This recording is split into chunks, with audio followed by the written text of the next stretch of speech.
gotta do that thing, yeah. Guys, when you're raising a hand. So Ryan, Ryan raised her hand from before you're asking. And her answer is right, Dave? No, she raised her hand, so I assume she's using her mic.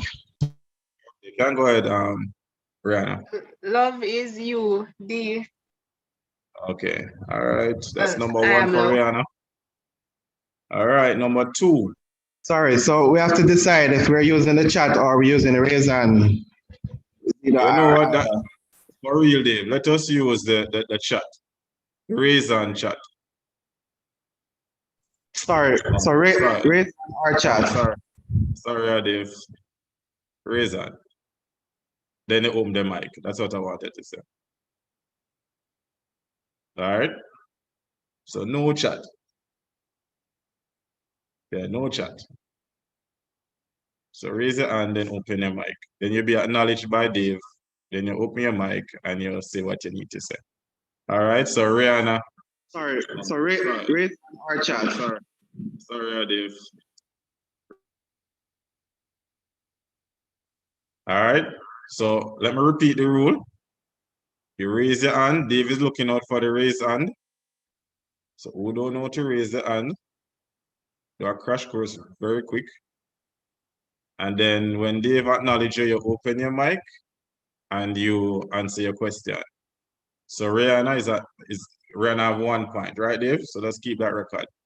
Number two, briefly explain the answer given above. So the answer was you. So briefly explain the answer given above.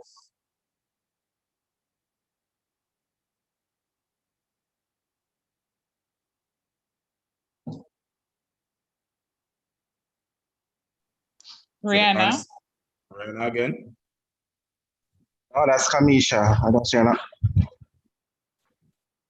Kamisha's hand is up. Kamisha, can go ahead. Okay, so we are love. So we are the expression of God's love in the earth. So how we interact with people is how we express and demonstrate love in its purest form. So what I do or what we do, it expresses love. Love is a tangible act. Dave, how was Dave?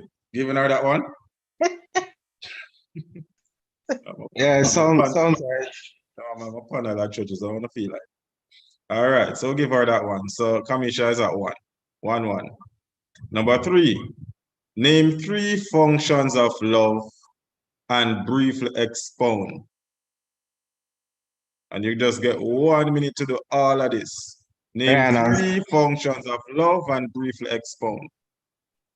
Rihanna, and what's up? Go ahead, Rihanna. I can list 3: joy, peace, wealth. Joy, peace, and wealth. Yes, there you go. Let's have a go. All right, so briefly explain each of them. Can't get half point for the one there. I can't get half point for this one. No, man, try, man. Joy, you must can say something about joy. Remember when you do exam, not leave no blank space, man. Just say something. All right, I'm gonna try. All right, I said joy, peace, and wealth. All right, so I guess wealth speaks to like your physical riches, your successes, and all of that. Peace is that it refers to stillness of your mind, your soul, your body, just peace of mind. And joy is like one step ahead of happiness. So despite whatever is happening around you, you have joy. So there's contentment in your life because you have joy. I hope I did that well. I don't. Dave, give her the 1 for effort, please. Oh, you're good, man. You're good. You're good. Number 4. Which one? Let me just clarify well, though. What you say for wealth again, Rihanna? I was For saying those who wealth. weren't here I last think week, I think I said wealth speaks to your successes, your riches, all of that, physical things. okay. Well, that I And think the physical part would be one aspect of it.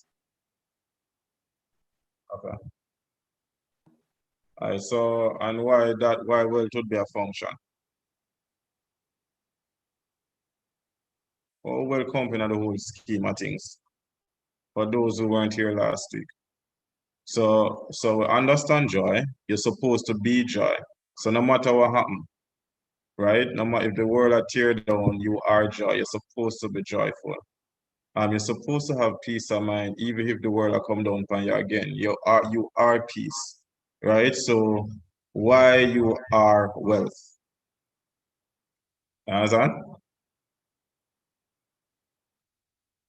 You understand, Rihanna? Why you are wealth? Yeah, I understand. Right. So basically, it is simply saying that if you are love and you attract all these things, joy, peace, these things are so powerful that it naturally draw wealth onto you. So we still give you 1 point. All right, so Rihanna is at 2. Number 4, which one of these terms would better fit God's love? A, eros, B, philia, C, storge, and D, agape. D. Who is that voice? Chandrika and D. Agape. Okay. All right. She's in the mix of getting her prize. Number 5. State one way you can find true love / find you. State one way you can find true love / find you. How can you find yourself? Rihanna. And I learned their class last week. Go ahead, Rihanna. You can meditate on the word night and day. Thank you very much, madam. Thank you very much. Well done. Number 6, state one advantage of finding yourself / finding you, finding love. State one advantage of finding yourself, finding love, finding you. Rihanna. Yes.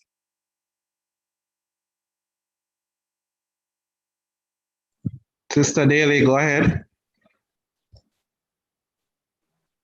When you find yourself or when you find love, it allows you to create better relationships. Whoosh. Well done, Rihanna. But I'll just give somebody else a chance, no? No, Rihanna, no give nobody no chance. Go through, my girl. Clean sweep. Clean, not give nobody no chance. Clean sweep, my girl. You can get your reward next week. What is number 7?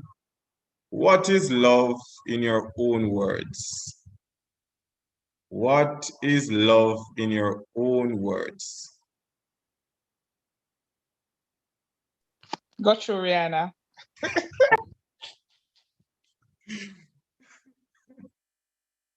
Come, clean sweep, Rihanna. All right. In my own words, based on knowledge that I've acquired last week, love basically, it doesn't, my understanding of love is that it's not governed by feelings or emotions, but love is who I am. And because I am love, I govern all the aspects of myself. So anything that's related to me is an extension of the love that I give. That is love. I am love. You are love. We are love. All right, Rihanna. You never know where you get for your prize. Everybody else, I go sorry. The last question for our recap tonight is, And this is not a trick question. It's a true and false question. And so here's the question. Marriage is perfect. True or false? Marriage is perfect. True or false? Take it away, Rihanna. No, I don't know this one. Kamisha has her hand up. Go ahead, Kamisha. The answer is true. All right. I need one more person to second that or compete against that. Marriage is perfect. Think about all the failing marriages and answer me again. Jermaine and Nicole there. Think about the stress that you're currently going through as a married person and answer me again. Go ahead, Jermaine. Marriage is perfect. Well, can I give a why? I said it is. Give a why? As You in, don't get extra marks if you give a why. No, I'm not doing this for marks. Okay. You can't give your why, then give your why. If marriage is something, marriage is something that was designed by God, right? So if God designs something and He gives us to use it, we are the ones who are not using it as perfect as we are supposed to. So you get the equipment to use. If you damage the equipment, it's not the maker's fault. It's the person that is using the equipment. So marriage is perfect. All right, good job, bro. All right, so everybody you see Jermaine and Nicole Morris DP. You never wrote that DP last week, you know, guys. From well prepared. All right, so thank you very much, Jermaine. Thank you very much, Rihanna. Congratulations. Kamisha. There was a next person. Dave, help me out now. Supposed to get prize. Chandrikan got one. Right. So congratulations, guys. So later we will announce your prize. I know that we have a trip to somewhere. All right. All right, so let us get into it based on time. And of course, we're going to do some definitions. All right. Jermaine, you basically set the pace on what marriage is. All right, so I love to just run to the regular dictionary. I want to see what the world is saying about marriage. It is saying legally or formally recognize the union of two people as partners in a personal relationship. Historically, listen to this, guys. Historically, and in some jurisdictions, specifically a union between a man and a woman. Give me a minute, guys.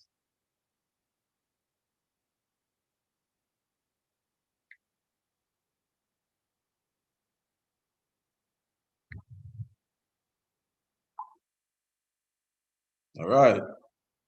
So I have here in red, a man and a woman. Definition 2, same dictionary. A formal union and social and legal contract between two individuals that unites their lives legally, economically, and emotionally. Right? Being married also gives legitimacy to sexual relations within the marriage. I have here in red two individuals that unites their lives legally. Please note the previous said historically, a man and a woman, and now the second definition, two individuals. They really don't state a gender. All right, that is a major concern for me. So Jermaine stated earlier, marriage is an institution created by God, and that is true, Jermaine. And tonight I decided to choose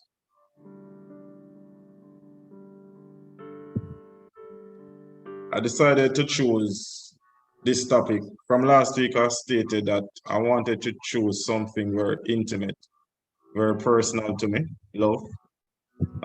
It's something that I pounce upon. I hear it every day.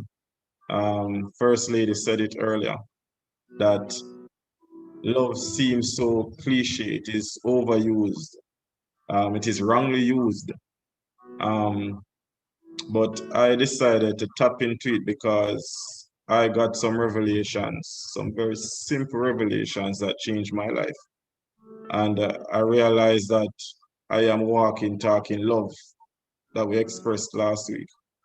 So I decided to do part two, tapping, just showing a piece of perspective, just a little piece of perspective tonight on marriage and love. It is a major era in our today happenings. A lot of people are fully stressed out. Our next generation is losing it because of this simple four-letter word that is misused. So I decided to just show a small perspective tonight.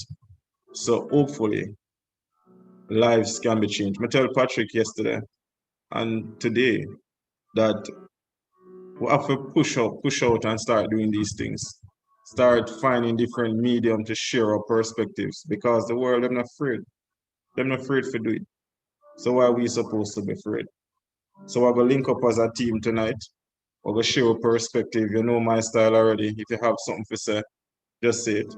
You can just be a part of the discussion, be a part of the Bible study. All right. So who designed love? The Bible tells us that God created man and woman, and after creating them, the first thing he does is to bless them. God blessed them. Genesis 1 verse 28. This tells us that right from the beginning, the union of man and woman is blessed by their creator God. God looks with favor this new union. Marriage was what God had planned for man and woman. This union of man and woman has also other implications, and this is where children come in. God tells them to be fertile and multiply, fill the earth and subdue it. So this can also be, this multiply and subdue can be looked at in other ways, making money, doing production, etc. But in this particular presentation, we're talking about the children. That is our focus. Here we can clearly see the connection between marriage and establishing a family. Man and woman are called to create together. This union should be the foundation of society. Continuing with our definitions, we just want to get some different definitions out of the way. Who is a husband? You hear me say it? Who is a husband? Because to be married, you take on a title. Men, you take on a title called husband. Who are you? A husband is a male being who is loved, made a vow / you sign a contract before God in the institution of marriage. I say that again. A husband is a male being. It's very important. A male being who is loved, made a vow before God in the institution of marriage. Then we're going to look at who is a wife. A wife is a female being. Please note, a wife is a female being who is loved, made a vow, signed a contract before God in the institution of marriage. Now there are some rules that govern marriage. Hebrews 13, and I'm just going to point out some rules, sorry.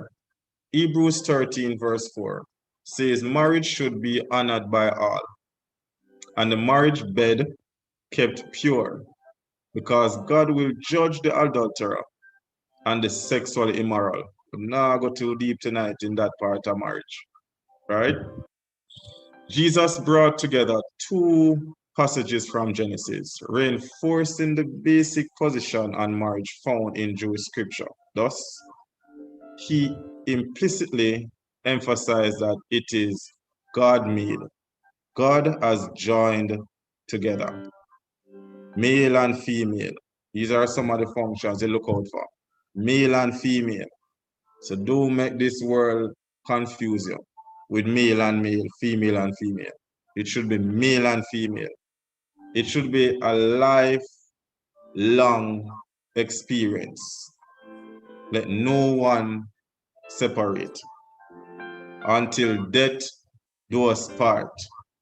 So please note, guys, divorce is not one of the governing rules. And why I emphasize that, guys? Because for some strange reason, divorce is on the rise. And in order to activate divorce, you have to be married. So sometimes I wonder if people just get married because they want to experience divorce. Sometimes I have to wonder. But for the rules governing marriage, where God is concerned, which is the creator of marriage, divorce is not one of the governing rules. All right?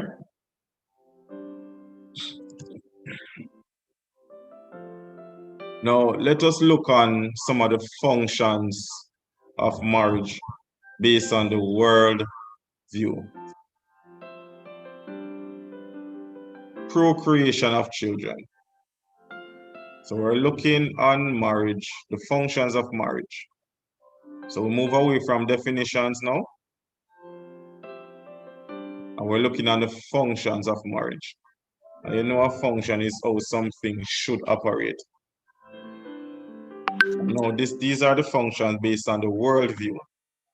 Procreation of children, sex regulations, children socialization, provide legal parents to children, give economic security to women, provide social security to women, increase manpower, establishes joint fund, fulfillment of basic needs, perpetuation of the lineage.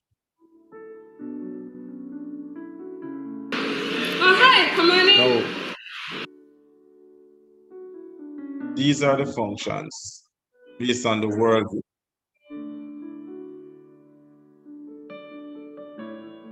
Now, guys, this is not, I have nothing against the worldviews. They are very close. Like we said last week, sometimes the world get just a piece of the pie. So we're not discrediting anything right here. We can use everything that they list right here because we have to operate in the world, right? So, but this is what they see as the function of a marriage. Now we're going to look at the function of the marriage based on God's view, right? The first one is mirror God's image. Mirror God's image. The second, complete each other and experience companionship. Complete each other and experience companionship. And the third, multiply a godly legacy. So we have mirror God's image, complete each other and experience companionship, multiply a godly legacy. And let us look at them in a little bit more detail. Mirror God's image. The two become one in love, God use the rules of engagement to make it work. God created man in his own image. In the image of God, he created him. Male and female, he created them. God's first purpose for creating man and woman and joining them in marriage was to mirror his image on earth.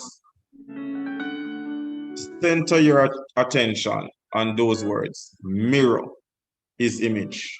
The Hebrew word for mirror means to reflect God, to magnify, to exalt, and glorify him. Your marriage should reflect God's image to a world that is desperately needs to see who he is. Because we are created in the image of God, people who wouldn't otherwise know what God is like should be able to look at us and get a glimpse of who God is. And I have in big old red right here so in front of me. God's image is love.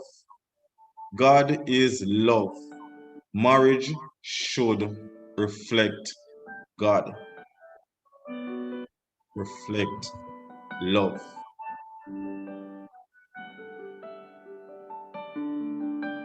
Now we're looking at complete each other. This is the second function. Complete each other and experience companionship. The scripture clearly outlines a second purpose for marriage, to mutually complete each other. That is why God said, "It is not good for the man to be alone. I will make him a helper suitable for him." That is Genesis 2, verse 18. Now, guys, when God used the term helper here, a lot of people would believe that is for the female, it is some domestic household duties. At first, growing up, I honestly thought that was the case. I really thought that, mommy, you're just a helper. You're supposed to just wash the plate, make the bed, dishes, cook the food. And back in the days, Daddy used to get more food than everybody else. So just entering in my marriage, I wanted the same thing. I wanted Sherry and Ward, my beautiful wife. I wanted her to come with that same culture. I wanted her to make the bed. I sleep in the bed, but she must make the bed. I eat the food, she must wash the dishes. I love to cook, but she's supposed to give me more food than everybody else. And you will see later on how generational cycle can continue, can continue from generation to generation, right? So it have nothing to do with being a domestic person. It simply means that the two individuals, the man and the woman, they have their own individual gifts, strengths, talents, and the woman should bring her gifts and talents to enhance the man who is the priest. I'm not going to tell you this, men. As a man, as a priest, you're a designated leader. A leader should at least have a vision. We're still on functions of marriage, and we're looking at the third one, which is multiply a godly legacy, right? Multiply a godly legacy.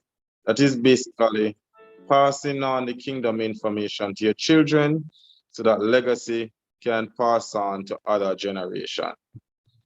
Your home should be a training center to equip your children to look at the needs of people and the world through the eyes of love.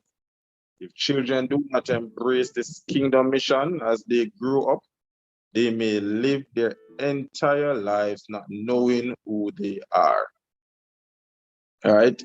And I have in bold again, your marriage is far more important than you may have ever imagined. So that is why I decided to connect love, marriage, and children. The reason for doing that is to show the importance of how two persons coming together, believing that, okay, we're just coming together to enjoy each other for the rest of our lives, and all the fairy tale stuff that the world system push at us, right? It is way more important than that. Our job really is to pass on love. The love, the love functions to your children. That should be the culture, the new culture that should be going through different generation to generation. Now, guys, I want to share a little experience. Currently, I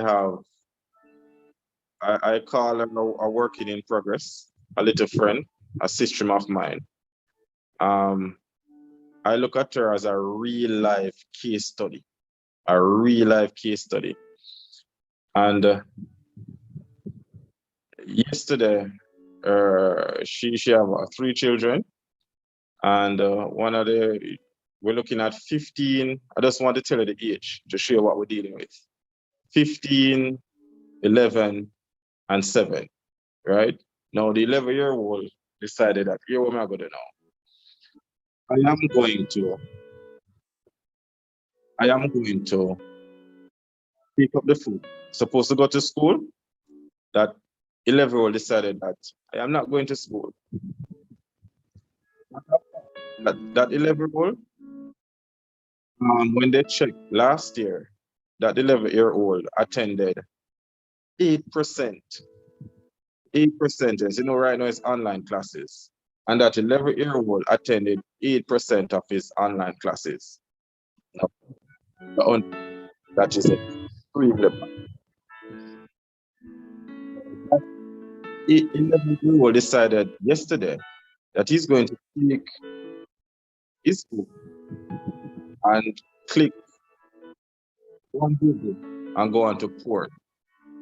And when they check the stats, they check the back stats, that 11-year-old is on that porn site for over 6 months. Now, I don't know. The 6 hours. Losing your sound again, Junior. Losing your sound. Okay?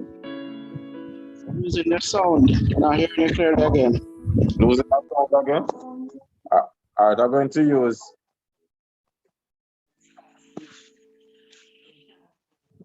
Okay. Dave, my second technician said that you should maybe stop playing the background music and check the reason for.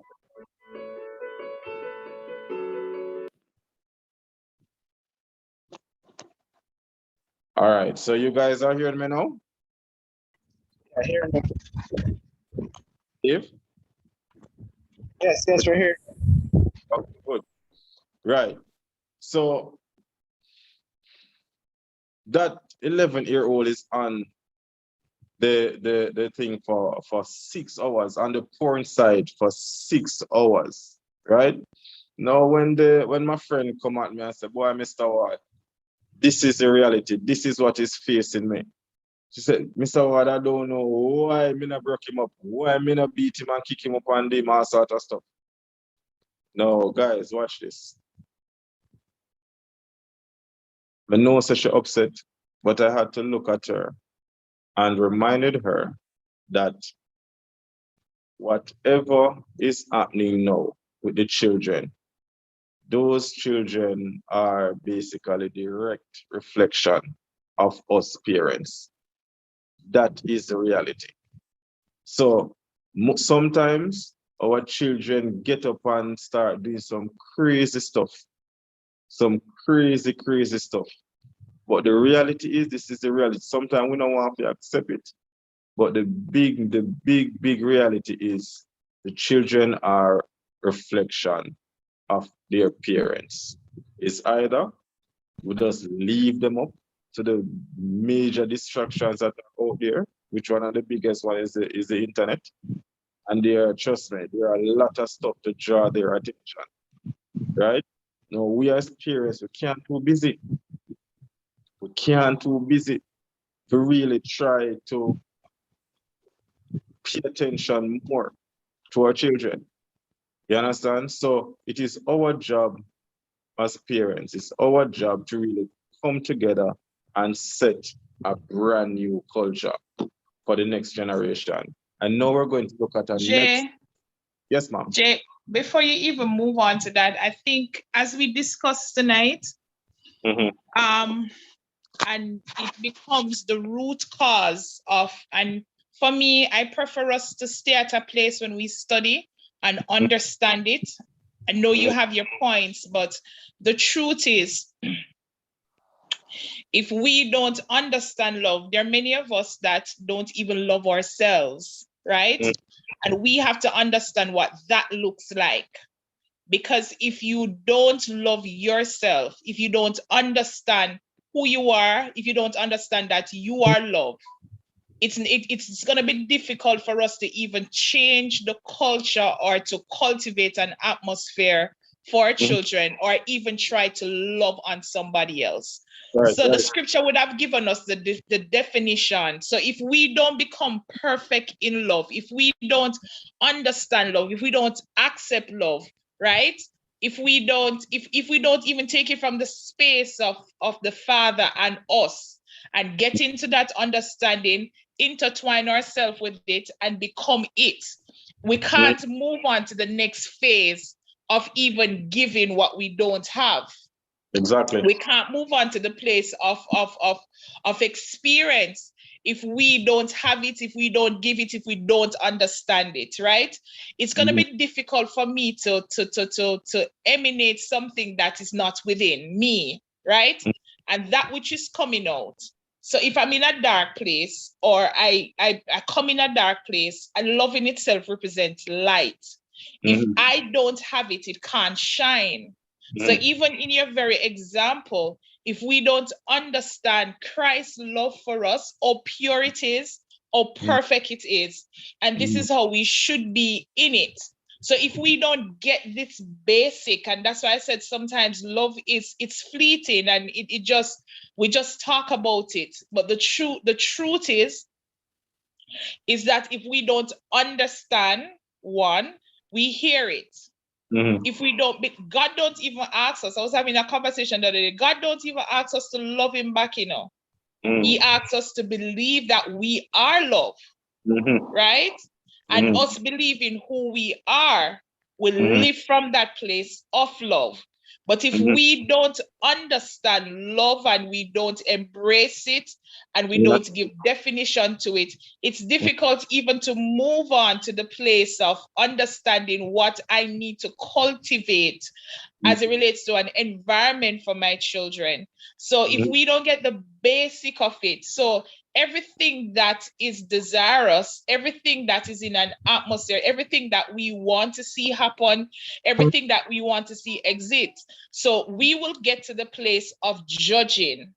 So we will get to the place of saying, blaming every external force or everything that is external, right? So your girlfriend would have said that she don't know how this happened, but it really comes from us. So what needs to happen is that she don't even understand herself, and she has not come into it.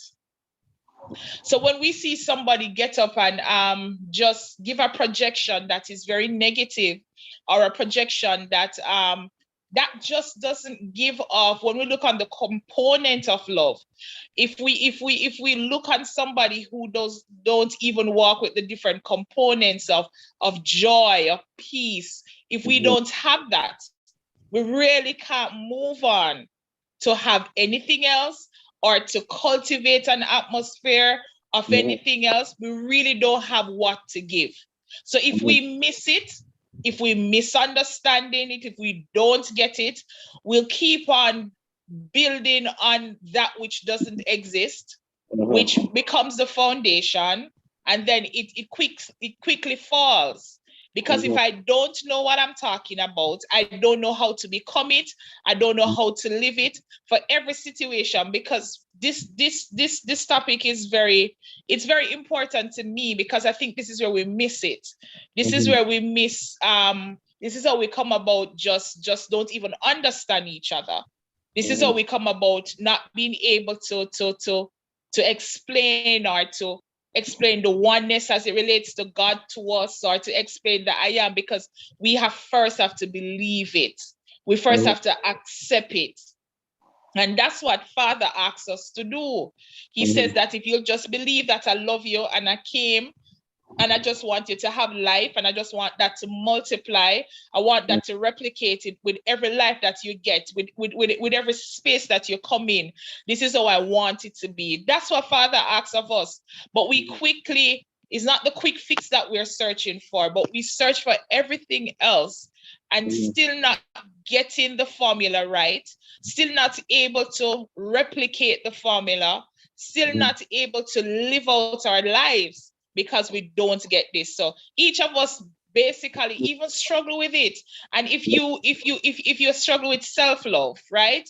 And all of us have been there, where you question your very own self. So you question yourself, do I really love me? Do I really accepting of me? And if you don't pass that stage, it's difficult for you to give, because you yourself has been inflicting all of that. So it's difficult for you even to give this. So if you don't move from the whole definition coming back to me, if I am loved and I don't get that I'm loved, there's nothing that's going to come from me that give definition to true love. Yeah, you can't, Nikisha, well said. Trust me, well said. You cannot move. You just can't move. So right now it's like, may I try to drag everybody to what love can do, what love's supposed to do. But the reality is, from the first presentation, we don't understand, as it's Nikisha, we don't understand. With our love, it's rough. We can't go move on to changing the lives of the kids. But at the same time, it's like we still have to do it, don't it? We have to try. No. We have to try to get it, Nikki. It's rough, you know? It's really, really rough. Because looking at the person, I'm not going to say this, I'm going to be very open. I said to her, she said to me, because all of the three people them trouble. All three of them trouble. And she looked at me and said, Mr. Ward, I'm going to make Sherry-Ann talk to my daughter for me. I said, I look on her good. And I said, lady, or Nikisha, you said a thing earlier, I make Sharon run me at the house, yeah? You said, girlfriend, you can't say that. Trying to run me, right? So the lady, right? She, I look on her and I said, lady, I'm going to make Sharon come talk to you. No, Mr. Ward, my daughter bitter. She bitter towards her father. She bitter bad. She cursed bad way, blah, blah, blah. I said, no. The reality is, you need to get it. You and your husband need to get it. So when you get it, then you see that miraculous move start to take place. Because remember, I was saying on the first slide, first lady, the first presentation, that children, they will only hear 20%. What they see, 80%. For me personally, I never hear at all. So everything I just me work with see. No, I want to see what is happening in your life before you come talk to me, but I must behave myself. Why I must behave myself? Why I must stop cursing bad word when you and daddy angry? Me just see daddy cursing bad word, instead of fighting. Why should I stop fight? Why should I stop being angry when you are angry every day? You understand? So you're right, first lady. We have to reach a place where we understand where to live from in order to live. That's the reality. But even so, presenter, how do we know? And I'm not asking, I'm not being I'm not asking the question from a place of not of knowing, right? and each of us can help ourselves on this community, because the truth is, if we move on from here, it's difficult for us to make that change. But if we should really ask, how do I know that I am loved and not loved? Because sometimes we maybe can't even answer the question. So I'm going to ask you, the presenter, too. How do I know that I've become love? How do I know that I stand in this experience of love? How do I even know that I am perfecting the heart of even loving me? What is it? What evidence is there for me to say that I'm love, I'm becoming love, I am that action word love, I'm the experience.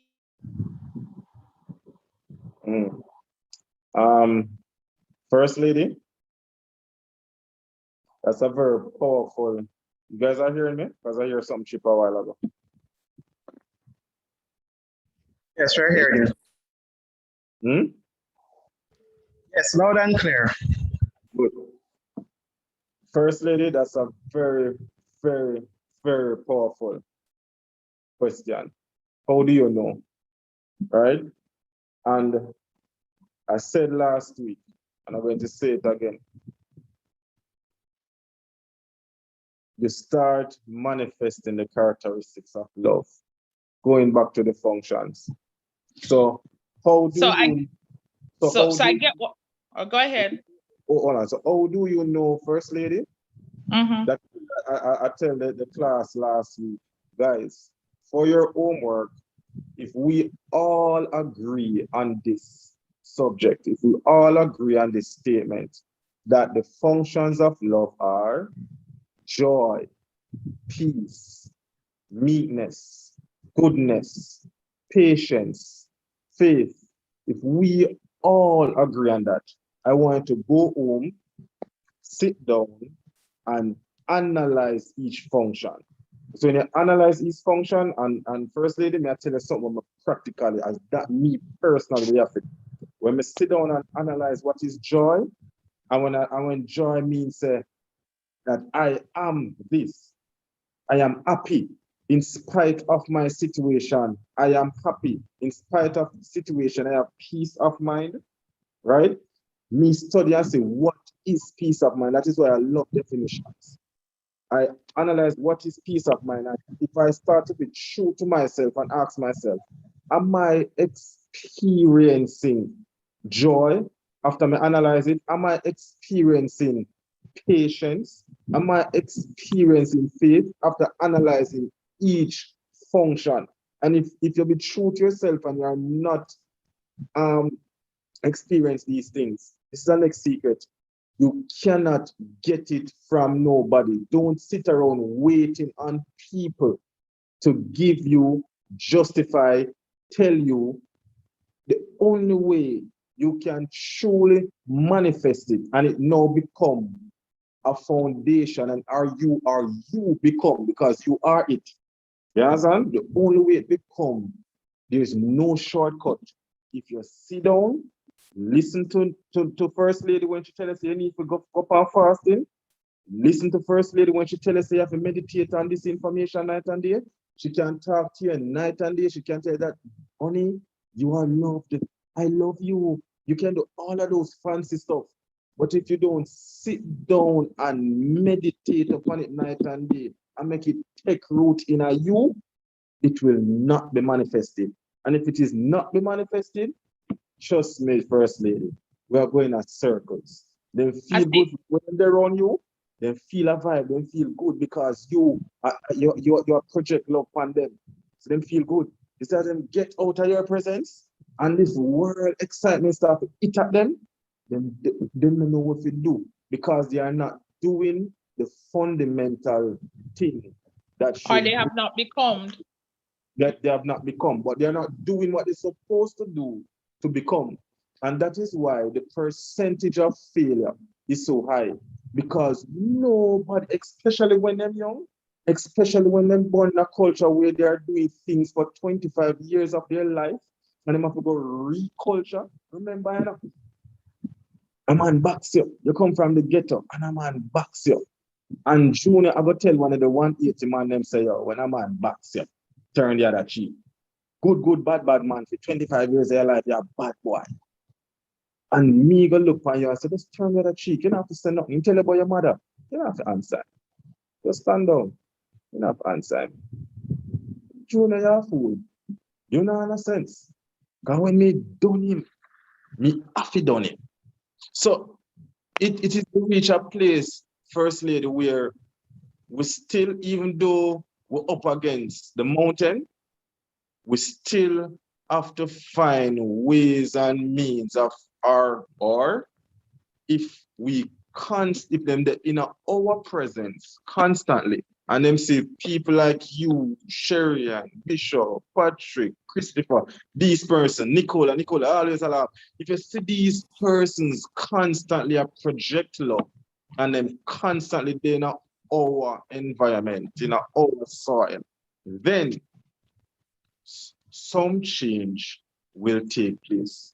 But just say as soon as them come out, and that is why people come at church Sunday morning and Bishop go up on the pulpit and create a stand, and as they go back to the problem.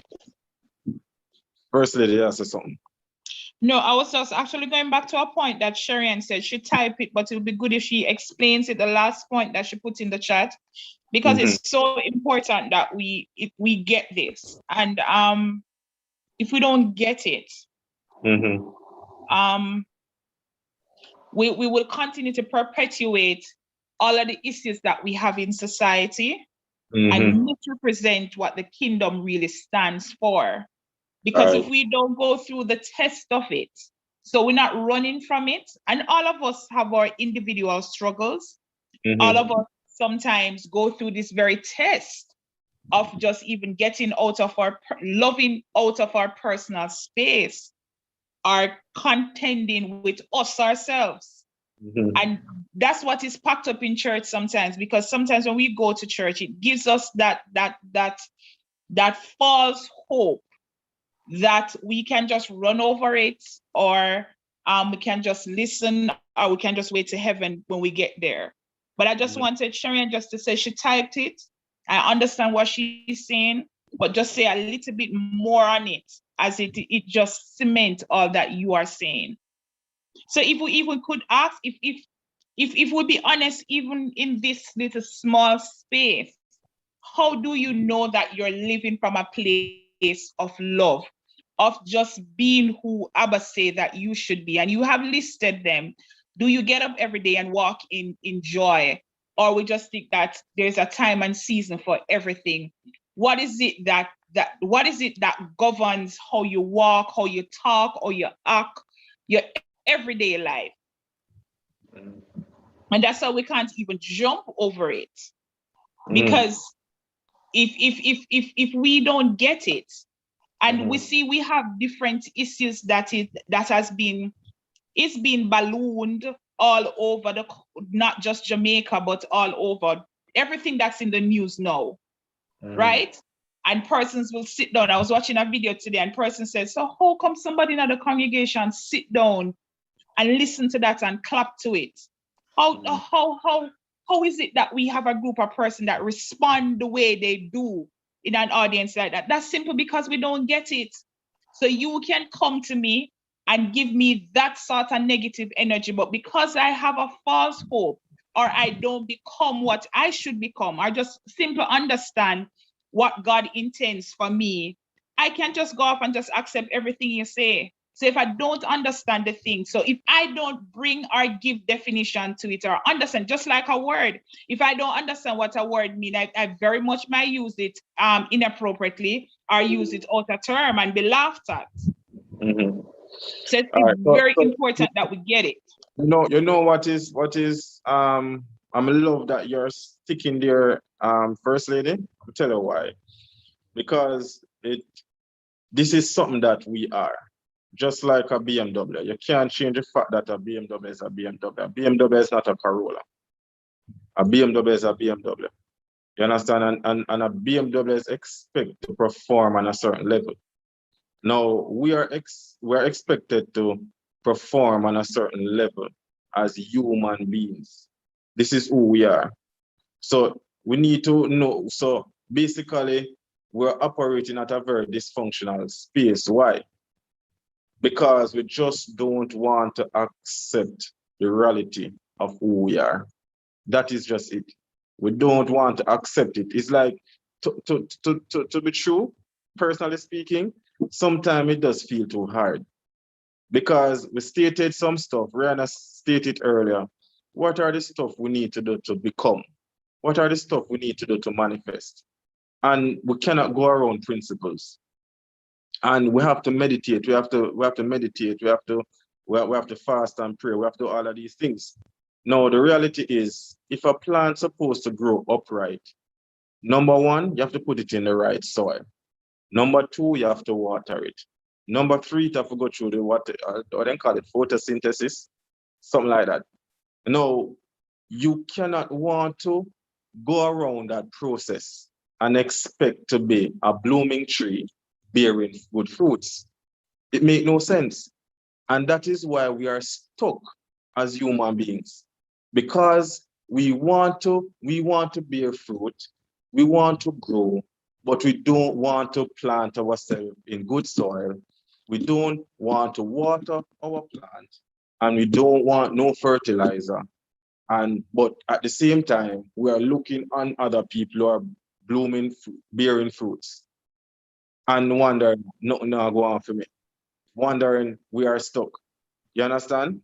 So it is easy to say because, as you said, First Lady, personally speaking, and why I want to take it, why I took it from marriage and children, because we are wanted to bring the presentation to is something you call generational cycle. And under generational cycle, you have something you call generational curse, and the next thing you call generational blessing. Now, generational blessing is not too popular. What is very popular is generational curse. And that is one of the factors that are holding down people. We call it the bad soil. That is what is holding down people for years. They can't move. And so when you come into a good soil like Mount Moreland Church of God of Prophecy, I'm going to say that because me as a youth, I go through so much churches. And we find one where the beliefs cultivate the people for real. So if you find a good soil, cultivate the people for real, but you decide, say, you come in at the soil, but you're in and you're out. But the principle states that the in and out don't work. Wagaham. Now get the results. And we see it. You understand? So it reaches a stage now where we have to state the facts. What are the facts? If you want to grow, you need to do this. Right? Number two, this is the importance of marriage. Yes, we know the fairy tale part of it, but it is an institution that is created by the Creator, was created by God. It's a framework that is perfect. So who this said true earlier, you guys are correct. Marriage is perfect. Marriage is just to have sex. Sex can be good. But what? Marriage is supposed to design for something greater. What is that greater? To show who you are. So each person, if you're going to marry, you're supposed to come with you knowing who you are. And the other person come into the marriage, know who you are. Know you're going into an institution, right? The institution, as Jermaine said earlier, already have some preset rules and laws that you cannot change, just like what we just talked about a while ago. Life in itself has some preset rules and laws. All we need to do is fit yourself into it and benefit from it, right? So when we come into this marriage with our love and activate and just work with the rules and principles, then what we do? We basically employ God's system when create. You're married, we show some children, tell them that they are loved, then project love to their generation, Then you know you have generational blessing. What is happening now? There's a major disruption where the generational cycle is concerned.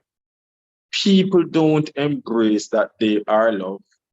They mess up what love is. Some generation teach their children that love is actually sex.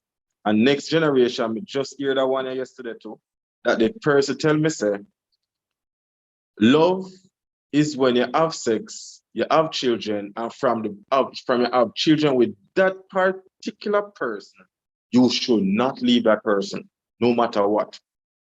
No matter what them do, but from you have children with that person, you cannot leave. Or that them ancestors tell them. So even if you're not married, from you have children, you cannot leave that person.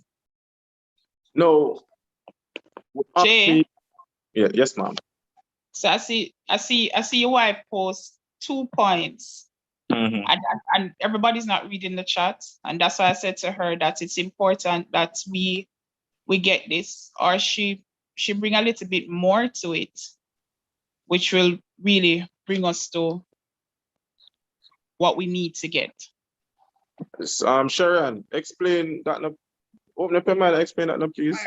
What I was saying is that what we have missed is that we are not living according to our true nature or our original intent and purpose.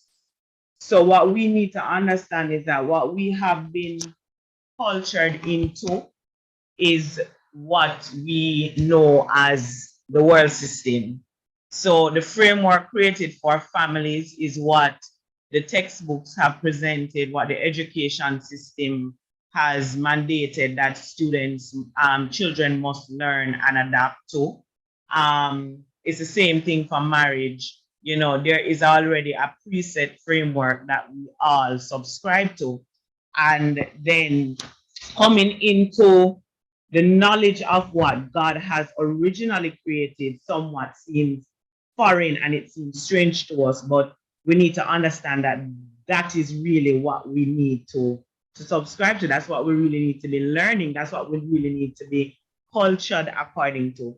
So I think the challenge lies in the fact that we don't know, or we really don't know for some of us, and for some of us is a failure to accept who we really are originally. God created us in love to be loved.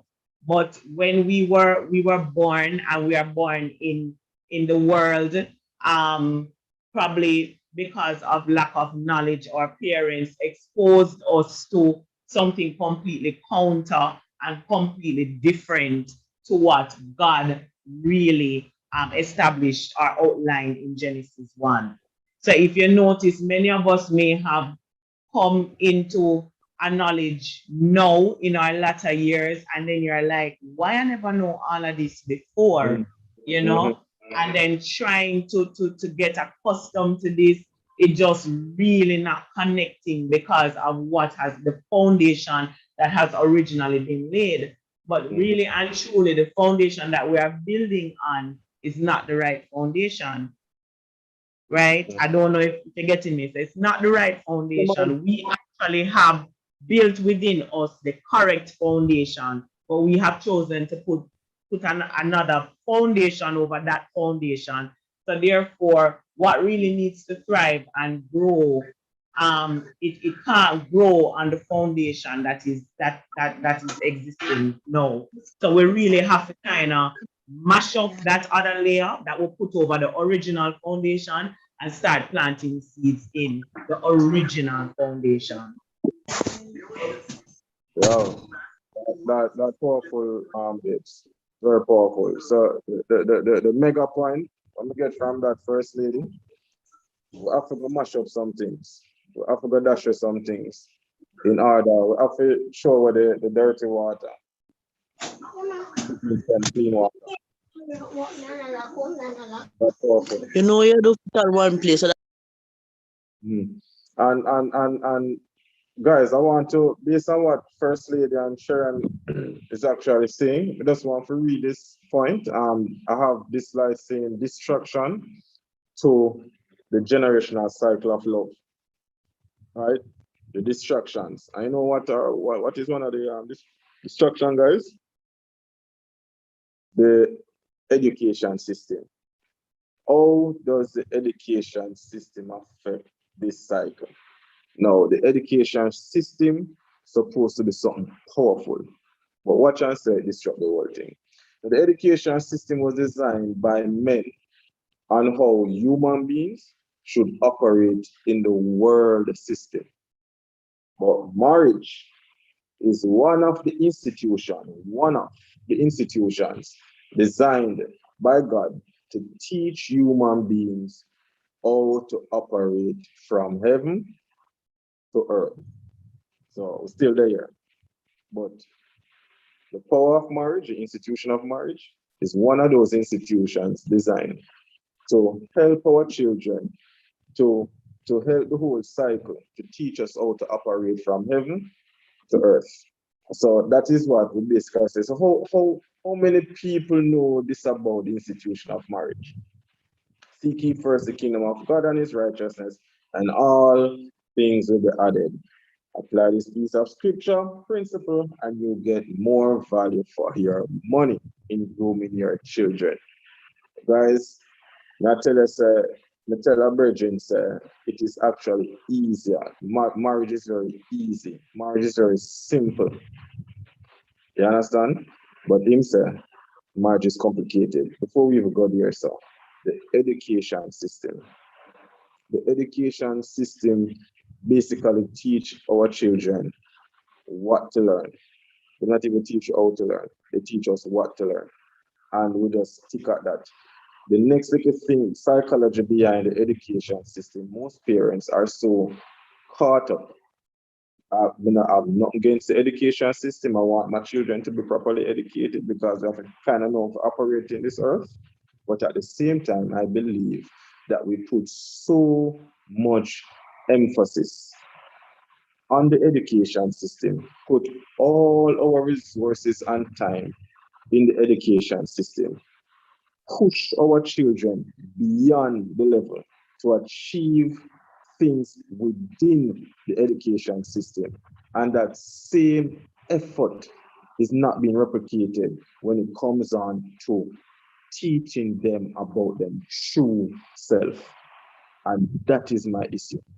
And that same, not to cut you, sweetheart, but that same education system is what also fuels and injects rejection, the Yes. parent-child rejection. Because if my child is not performing or does or he or she doesn't match up as per the education system standard or assessment, then my child done. So my child is not performing at optimum, but you then now fail to see the Christ nature in your child. So if, say, for example, my child is not necessarily an academic, but my child is supposed to be athletic or creative, I totally shut down the gifting, the uniqueness, everything about my child, because the education system has prescribed the formula, has prescribed the standard that that represents what you call it, A, and represents achievement and success. When we totally forget about going back to Genesis 1 and realizing what is the standard that was set in Genesis 1, and that is the standard by which I am going to judge my child. That is the standard by which my child ought to grow and develop and to manifest his or her true nature. Mhm. All right. So that is that just make babes. That is one of the mega distractions out there. And just distractions are sometimes most times them look good. They look very good. The next thing that the education system promotes is something I call inequality. Now, classism, even sometimes the whole racialism, that is it too. DFL me. DFL me. These Racism. are racism. These are some of the stuff that the education system promotes. So even if with children are pushed straight A, we still have to sit back, look at them, and really say, boy, it's a brother, yeah, finish the whole education thing from CXC to degree to master's and now doctorate. Would my son or daughter be a serious love ambassador for the kingdom? That doctorate would guarantee that. That is just a question we want to think about. Because the focus tonight is to show love, marriage, and children. And that cycle is to ensure that the gospel is preached in all the nation, which is the most important thing. As First Lady stated earlier, we have to, before we even move, we have to know who we are. We're not going to move. We're not going to achieve nothing if we don't understand that. You know what happened? Mhm. You know what happened? Well, I realized that, well, I'm hoping that person's maybe listening, and we really welcome each other views, because sometimes we all have different struggles. But I just want to pick up, Rihanna, I know you're such a sport. We just want to pick up, I want to pick up from a point that Sharian says, that points us back to Genesis and points us back to just the kingdom. And every time we do a study or we come into church, right? Sometimes we lock ourselves in we become in a bubble, right? So the bubble only exists in church. But to come out of church, we don't know how to do that. We don't know how to function. But I say to us, brothers and sisters, friends online tonight, if we understand the Christ nature, or we subscribe to Genesis 1, come straight down, right? And if we come and become love, we don't even have to worry about the different systems that exist, none at all. And this speaks up from last week. If we become our definition, if we become what we claim, if we become what we express, if we become what we talk about, if we become what we testify about, if we become what we talk on a Sunday morning, if we become what we get up, what we get up every day and do, we don't even have to worry about the systems. And if we cultivate this environment with our children, in our different place of work, in our family life, in our marriage, church has taught us religion. So we isolate stuff. And this is why, and we can be current, we can be very current. So the topic, last week, the topic was somebody singing the incorrect tune. What's topical and what's going now is what's happening in Mobe, right? And the truth is, a girlfriend of mine said it right today, is that so many of us, and I came home with my husband with the same language, we operate from that cultish place and we don't even know, right? So we do some stuff and we say some stuff and we continue to say the stuff them, so we can now judge whoever is done Mobe. I don't know his name, but our routine operation sometimes is just the same. So we got through these routines, we stay in our bubble, and we don't know how to function in the earth. So and that's why I said, Jay, we don't become love yet, because we don't understand it. So it's easy for me to even cast and run through a good judgment and say, boy, oh, this is a person wicked, and everybody who said, Lord, Lord shall enter, and everybody is not who they say they are. The truth is, Jay, the oneness of God, whatever I see in your eyes is possible what's in mine, because the vast mind, that whole creation of stuff will tell you that all of us come from the same table. And if we know that country language of all of them come from the same table, I'm just saying to us that we are all sons, right? We all possess what we possess every day. What we reject, what we don't like to see, what we do is basically what's inside of us, right? Firstly, can I answer a Yeah. question? Sure.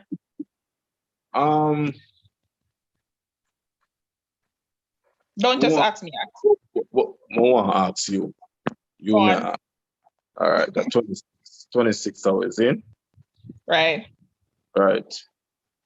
But you may ask, oh, we can get the 26 people them on the chat. I think may make 26. So we can get 24 people on the chat right now, on the Zoom meeting right now, to accept the fact that they are loved, and we use 3 days to try focus yourself. No man, talk to me now, Becky. Oh, we can more you tell me, oh, we can get them for us. Zoom in on it, does it 24, right? And we're kind of so the married people them now, oh, we can make the married people them, we're married already, you know. Make them understand, say, yo, the little notion with them have about marriage, but then forget about that.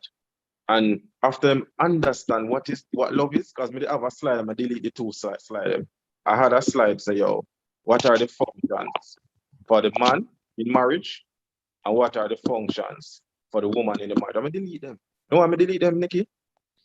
Because I realize that if you can catch on that you are loved, and the woman catch on that she is loved, and it tore them forward in the marriage with that fullness, then me no need to go through no function what them fi do.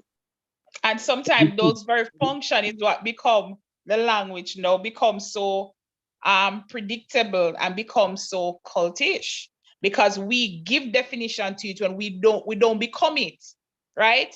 So we move around with what everybody else is saying. So the first thing, Jay, is acknowledgement.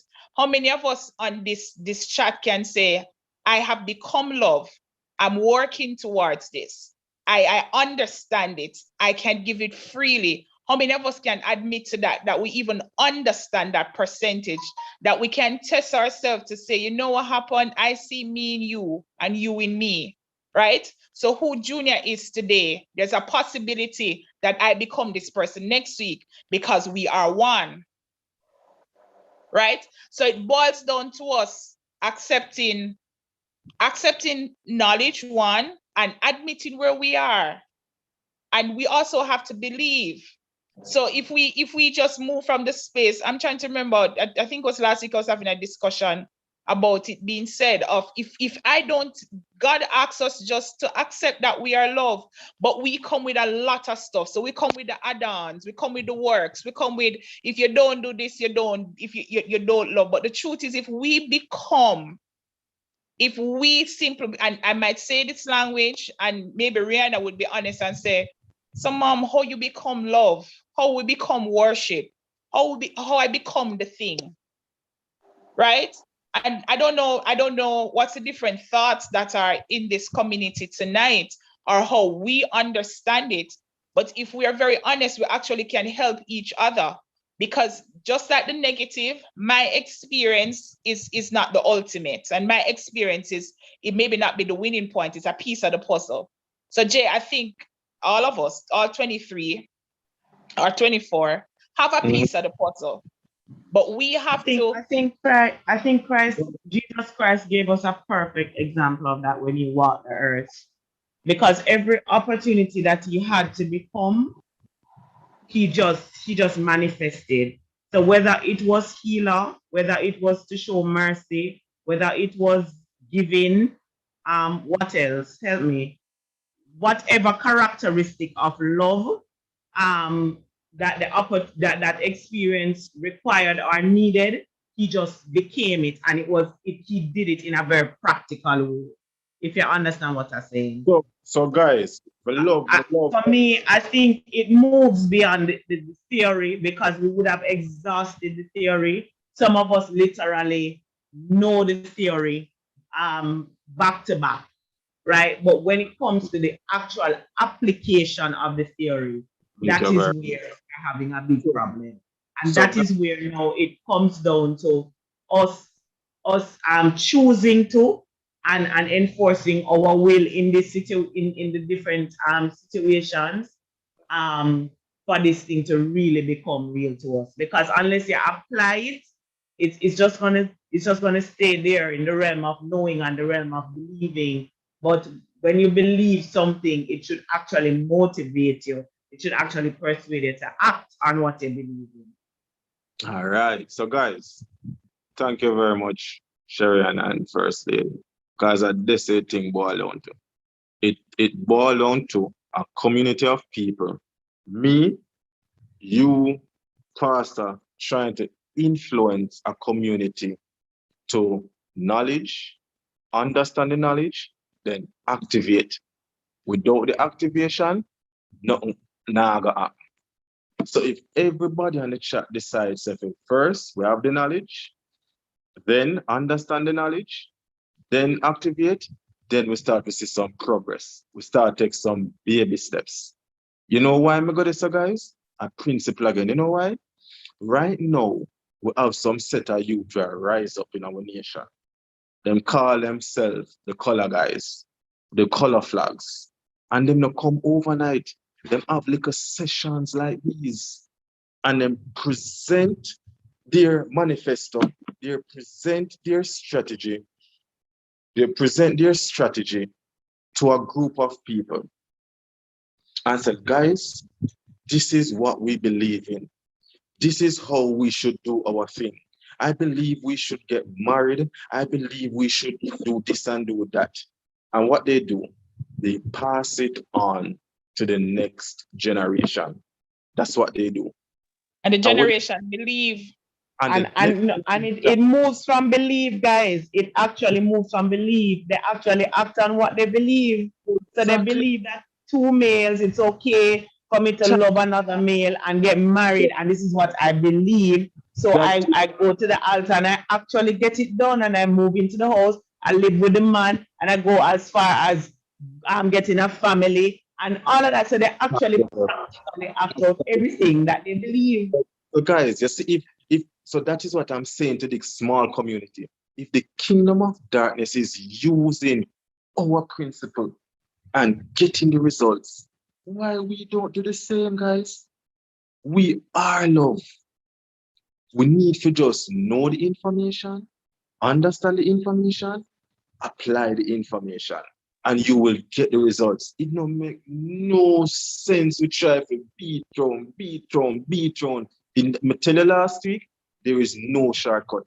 You have to meditate. When you meditate on something, you must get revelation. If you sit down if the question that you're asking how we do it, I think it moved basically by following the lifestyle of our big brother. Every situation that happened, he become it. So where mercy was needed for real, what he did was to extend mercy. Where joy was needed, that's what he did. And inside of that is wrapped up sign. And we don't even get to that stage yet, because I'm being honest with me. I'm being honest with where I am. But every situation that happens, right? He just did it. So where love needed to extend, he did it. Where mercy needed to extend, he become it. Where the hungry needed to be fed, he become food. Where knowledge needed to be imparted, he become knowledge. So every situation, and that's how we become it. So the becoming, for those who are struggling with the becoming, somebody just asked me a private question, explain the becoming, is when we walk out our day-to-day life, right? And be practically, and this is my thing, practically. When we walk out our day-to-day life, because the true test is when we come out of this community and when the church come out of the church. So when we walk out our day-to-day life and we go into, I go into NHT, and then I become that answer without even attaching or doing. or when I hear something, I am able to extend mercy. I'm able to give what Abba give. I'm able to be the Father in the earth. That's when we know that we are walking out and we are becoming the thing. So becoming it is that you slowly walk into it. You slowly represent it. You slowly be it. So it does it get as practical? Does it get as practical as knowing that your neighbor is hungry and feeding them? Yeah, because that's what Jesus did. Yes, somebody needing somewhere to sleep and you have a big 6-bedroom house and you can't offer them a room. That's how practical it gets, right? Somebody doing you something wrong and talking all manner of evil about you, and you're still able to help them if they need help. If they come to you and they're talking to you, you're not going to make up your face at them and not talk to them. You're going to talk to them and talk to them from a pure place. So that's how practical the becoming becomes, right? And the becoming coming stages. So today you overcome just for forgiving a simple offense. And tomorrow the offense grow and you are able to forgive it. And the next day it becomes bigger and you walk into it. So that's the practical stuff that was just shared. This is how we even assess what love should look like, right? This is how we even assess where we are, and this is a practical stuff, right? So we move from the stage of getting the knowledge, understanding what God's saying in simple language and in simple words, that I love you, man. I love everything about you. I just want you to become it and just go and spread what I am giving. Right. And so to add to add one thing quickly, Junior. Yeah, man. On the point of practical application of what love really looks like. Just wanted to add that as we teach the next generation to become, to manifest that in everything, I was reflecting on the fact that when I was in school, I was bullied by a little girl. I remember coming home from school and my uniform was torn. And my mother said, what happened at school today? And I said to her, you know what? I beat up the baddest girl in the class, which I did, right? And she was like, great. Just go and have your auntie sew up your uniform for school tomorrow. And subconsciously, it's something that I have actually acted out as a parent myself. So if I feel like my child is being bullied, instead of sitting down with my child and explaining what love looks like, I mean, in a way that they express love and they don't look at life like if someone is an aggressor towards me, then I need to become a bigger aggressor because I'm not going to allow anybody to bully me, right? So I'm now perpetuating that mindset that if you feel like you're bad, I am better than you. I'm not teaching them love, forgiveness, different tactics to win over this bully or show this bully love or give them a different perspective. Because when I was growing up, you dare not come and say you get beat up. You need to be the one who do the beat up. And so that is something I have taught my children, because when you're talking about, what certain groups of people teach their children, and as the generations go by, you see them, more out there and out of the closet than anything else. It didn't happen overnight. But is it that we are teaching our children love? Are we teaching them the right thing? So I am guilty of that. Probably I now need to change my language. It can't be when the situation is ideal, then I'm telling them about love. And when it's not ideal, I am teaching them to fight and not to overcome evil with good. Good, beautiful. And guys, I'm getting a wrap-up signal now. But to just close off, I just want to bring back to the focus, which is marriage, love, marriage, and children. And to achieve what First Lady Sharon and Kamisha is actually saying, to achieve that, I want to pick on the married people and the people that are about to get married. I want to pick on you guys. As I said earlier, to be very practical, uno big, you guys are adults, right? I understand so go through 25, 30 years of certain culture. Try to break down some things as a Sharon said and start to reculture on yourself with love for the sake of the next generation. That is what I really want to bring out with this presentation. I am expecting you guys as married people, as parents, to come together, understand why you are married, get the information, understand the information, physically, mentally, spiritually apply on yourself in front of the kids, because as I said, them work with 80% of what them see. Make them see love. Make them see love in the home. It don't make sense war going at the home. And when you're coming up public, when you go on like kind of nice, it don't make no sense. Start from the home. Start church from the home. Start in the fasting and prayer and love from the home. And then we project yourself. So again, one of the next distraction, guys, the world standard expectations, like you have to have a big wedding. Why am I put that as a distraction? Because 99% of marriages start in a debt, and that debt carry on for at least 10 years of the marriage can't come out. And that financial drama affect the children and cause war. So people who not married yet, just bear that in mind. Each that somewhere. So if you plan to get married, look for love in the partner. One. Number two, nobody stress yourself on big marriage if you don't have a certain financial bucket. Just bear that in mind. And in conclusion, guys, love is the main success factor in understanding understanding and sticking to the rules of institution of marriage. Remember, it is God who created this institution called marriage, and it has its present rules and conditions that govern it. So, not following the rules will make your future become complicated. God's institution called marriage is perfect. Just follow the rules of engagement. The generational cycle of love is depending on you parents. Depending on the guys who get married, please guys, want to enforce love, learn it, understand it, apply it. Same like how the youth, they run up and down with their music in them ears, constantly listening to the gun music, so you can basically puff them up to go do them crime. At the same, we supposed to just every single day meditate on information that will allow us to become. There's no shortcut.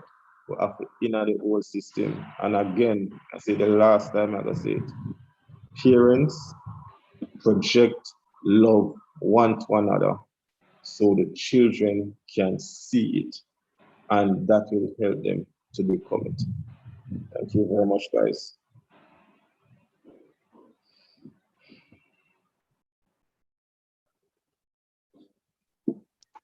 Thank you so much, Philbert.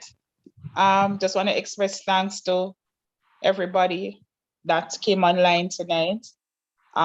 You know it, if there's any questions that you want to be answered or something that you're not so sure about, you know, we can talk about this in our community. I'm seeing familiar faces that's here, but we are about out of time. It's 7 past 9. But we just want to say thanks to everyone that came on. I know we had our glitches when we started, but we just bless God for the information that is imparted. Like Jay ended and say just now, go off and just practice and become, right? So God bless you. Thank you so much. And if you want to know the true test of all that we discussed tonight, I say to you, go off and activate. Just practice as you step through your door. Practice as you just get up out of bed, as you just go through your daily routine. Just practice, and that's how we become what we are talking about. So God bless you. Have yourself a wonderful rest of the week and stay safe. Blessings. Blessings.